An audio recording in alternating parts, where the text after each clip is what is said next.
位于安南区中和路一段222巷内340位住户，因为台南都会区的北外环道路施工，主要出入口已经封闭当外，想讲帮忙拆了地当方便出入。结果发现缺口已经被分隔到炸掉的，甲施工单位当初答应因要恢复原状的完全无同，有被政府欺骗的感觉。加上完工以后嘛烦恼会有积水的困扰，相当不满。本来这条道路，我们以前回家的路都是方方便便，进进出出都没有问题。可是我们配合我们的政府，把这条北外环道路完成了之后，却发现说中间的分割岛阻碍了我们回家的路，我们回家的路被阻隔掉了，没有办法回家。所以说，我们希望说政府能够改善，可以的话帮我们解决这个问题。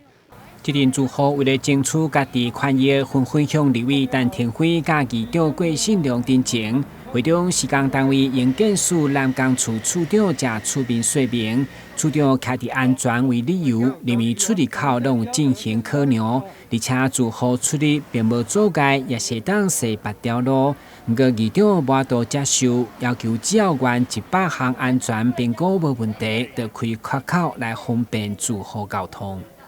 交通的建设最主要要有百姓方便。今仔这侪百姓来，不是3户2户，是这侪户，所以他有这个需求。就有这个需求，就底下开一个缺口，并无影响到整个的交通流量或阻碍交通没有。因为走高架就走高架桥嘛，走下骹部分，你这一车顶，互因即撮出来，要入去方便安尼尔。你讲叫因去靠遐去？会中立委陈廷辉嘛积极甲营建署甲居民双方沟通，希望以安全和指定管制做法，互住户甲外地人来到缺口拢是安全为第一考量。因为咱对遮开嘛，遮会车道落来，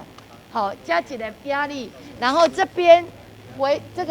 这边玩，这边要上去也一个压力，基本上应该是爱疏科的这个部分啦吼，就是说我们当然。今天有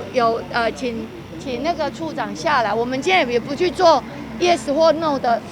决定。我刚刚大家人吼，等于好修疏克点，因为确实这个现在我觉得压力大是在这个会车道的问题啦。